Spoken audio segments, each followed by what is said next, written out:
Hey everyone, welcome to Moving Matt. We do all things cameras with a dash of vlogs and a little bit of travel.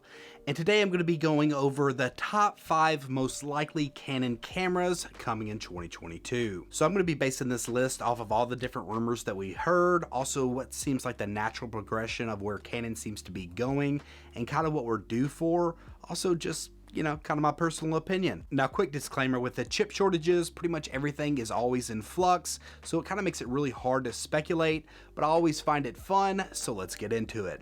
So at my number 5 pick, I have the Canon EOS R5S, or at least that's kind of what I think they're going to call it. Basically, it's going to be the high resolution version of the Canon R5. This camera was rumored for a long time. There was a lot of rumors. I would say maybe it was last year at this point. We were getting rumor after rumor saying that this camera was going to come. Most rumors had it set saying that it was either going to be somewhere between a 80 megapixel sensor or maybe up to a 102 megapixel sensor. Now, them releasing this camera would follow the tradition of the 5DS, which is the high megapixel version of the 5D, and the 5D is kind of what the R5 is based upon. So it makes sense that this camera will be coming.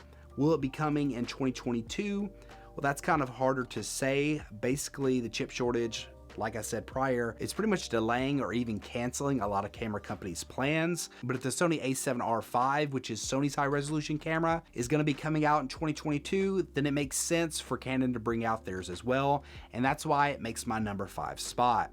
Coming in at number 4 is the Canon EOS RP Mark II.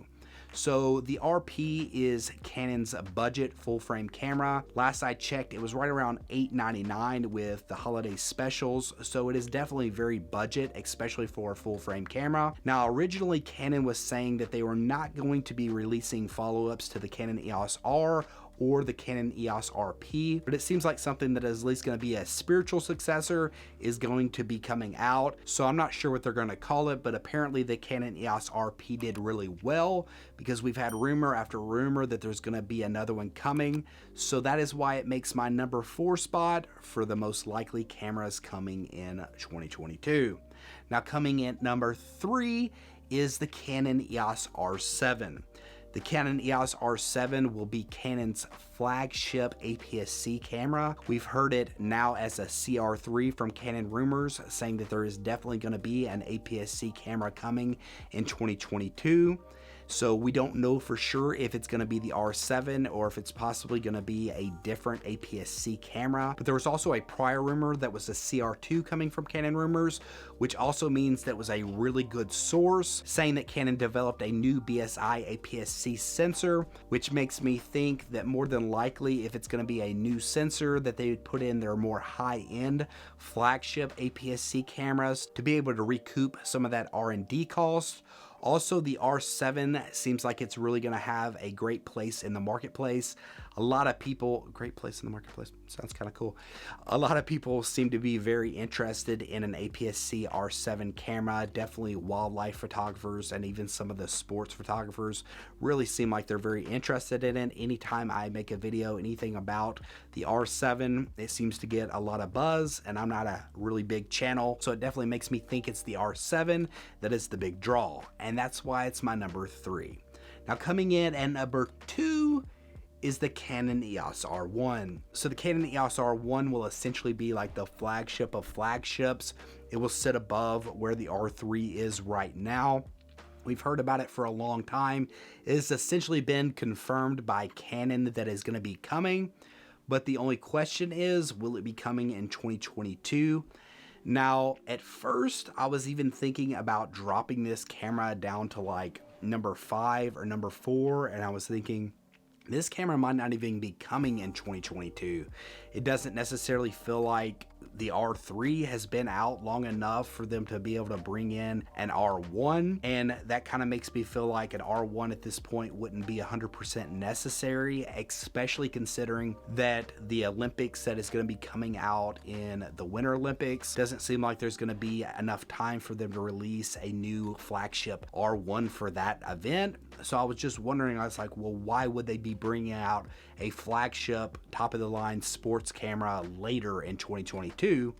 And then it occurred to me that the World Cup is going to be late 2022, and that would definitely be an event that Canon would want a very high-end flagship camera for. So I think this will kind of come out in 2022. I think more than likely it will be like a development announcement somewhere around like August to September-ish. And the World Cup looks like it's going to be in November, so I think that maybe a prototype will be there, kind of like the Z9 was for this year's Olympics. And maybe it will come out, you know, December of 2022, right at the 2023 mark. That's where I kind of see it falling in line, and that's what makes the most sense with all the chip shortages. So coming in at number 1 is the Canon EOS R5C. So this camera has pretty much been confirmed. Now Canon hasn't mentioned this themselves, but Canon Rumors has put this at a CR3, which means they are extremely confident that this camera is coming, and they recently put in a CR2 saying that it was going to be announced the first quarter of 2021. So it seems like they're doubling down that this camera is definitely coming. Now, if you're unfamiliar or haven't heard about this camera, essentially it will be a Canon EOS R5, except it will be a little bit more video centric, meaning that it will have a fan in it for no overheating. Also, it will have the digital hot shoe that was first introduced in the Canon EOS R3. This will allow you to hook up an XLR audio input, which will give you, you know, essentially pro level audio in a mirrorless body. Now to me, this camera seems extremely exciting, especially if they remove all the record limits and also maybe add C-Log 2, which will allow them to get the best dynamic range that they could possibly get out of that sensor.